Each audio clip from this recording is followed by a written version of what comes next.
السلام علیکم dear students, میں ہوں Kashif Tanveer. Dead media YouTube channel پر ہم آپ کو خوش آمدید کہتے ہیں.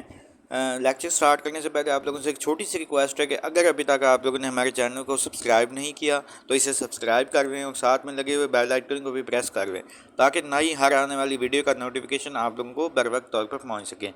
چلیں اسٹریٹ میں اپنے ٹاپک کی طرف آتے ہیں. آج ہم نے ہمارا بہت ہی موسٹ امپورٹنٹ ٹاپک اور ایک آپ کہہ سکتے ہیں کہ ہاٹ ٹاپکس میں سے ایک ٹاپک ہے، وہ ہے کانسٹیٹیوشن آف 1962. ہم نے دیکھا تھا کہ 1956 کے کانسٹیٹیوشن کے اندر بہت ساری ایسی خرابیاں تھیں. یونیکیمرل لیجسلیشن ہو گیا، ایکول ریپرزنٹیشن ہو گئی، تو اس وجہ سے وہ پراپرلی ورک نہیں کر پایا تھا، فیل ہو کر رہ گیا تھا. اور جب مطلب کہ اس نے دیکھا، سکندر مرزا نے دیکھا کہ نظام کو بہتر انداز سے وہ چلانے میں کامیاب نہیں ہو پا رہا تھا، اس نے 7 اکتوبر 1958 کو ملک کے اندر مارشل لا لگا دیا اور جو تھا اقتدار ایوب خان کے حوالے کر کے خود چلا گیا.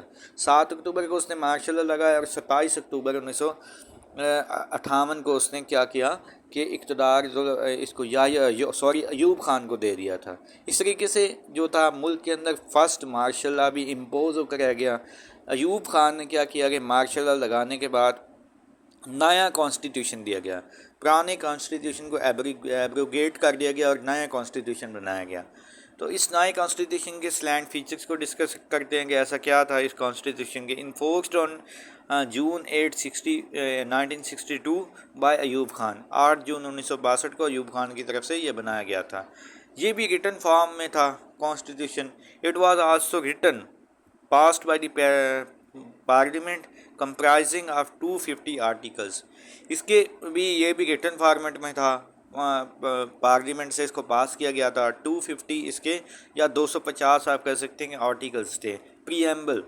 The objective resolution was included as preamble in the constitution. کہ آبجیکٹیو ریزولوشن جو 1949 کے اندر بنائی گئی تھی، 12 مارچ 1949 کو پاس ہوئی، اس کو اس آئین کے ابتدائیہ کے اندر ایوب خان نے شامل کیا.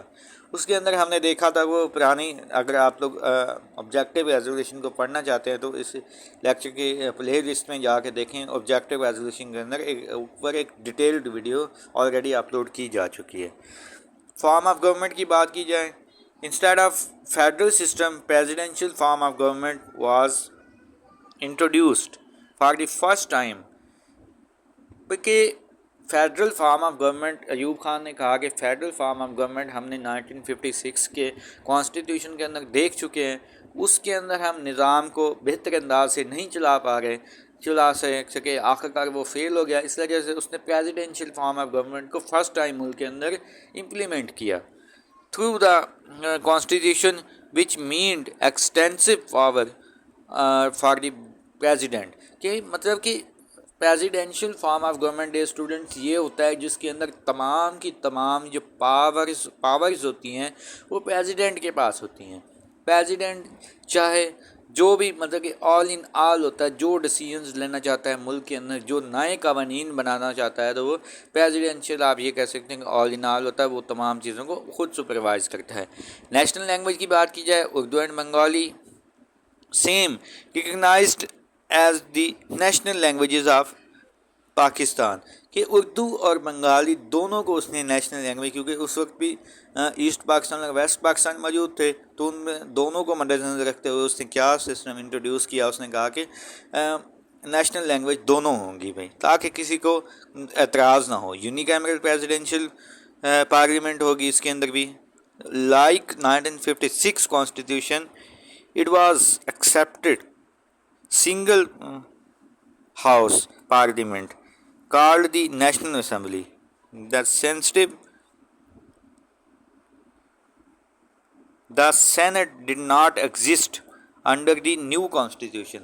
اب یہ دیکھیں، انہوں نے پچھلی غلطیوں سے سیکھنے کی بجائے بلکہ اسی طریقے کو، پرانے روایتی طریقے کو اڈاپٹ کیا اور ڈوئل فارم آف پارلیمنٹ کی بجائے سنگل فارم آف پارلیمنٹ انہوں نے ایگزسٹ کیا، انسٹال کیا ملک کے اندر. آپ کہہ سکتے ہیں کہ حالانکہ پریزیڈینشیل کے اندر بھی اگر 2 ہاؤسز ہو جاتے تو نظام کافی بہتر طریقے سے چلایا جا سکتا تھا، لیکن ایسا نہیں کیا گیا.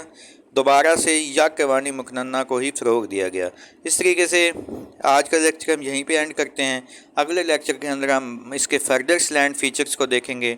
Write your question in comment box. Hit the like and subscribe button if you haven't yet. Stay tuned and Allah Hafiz.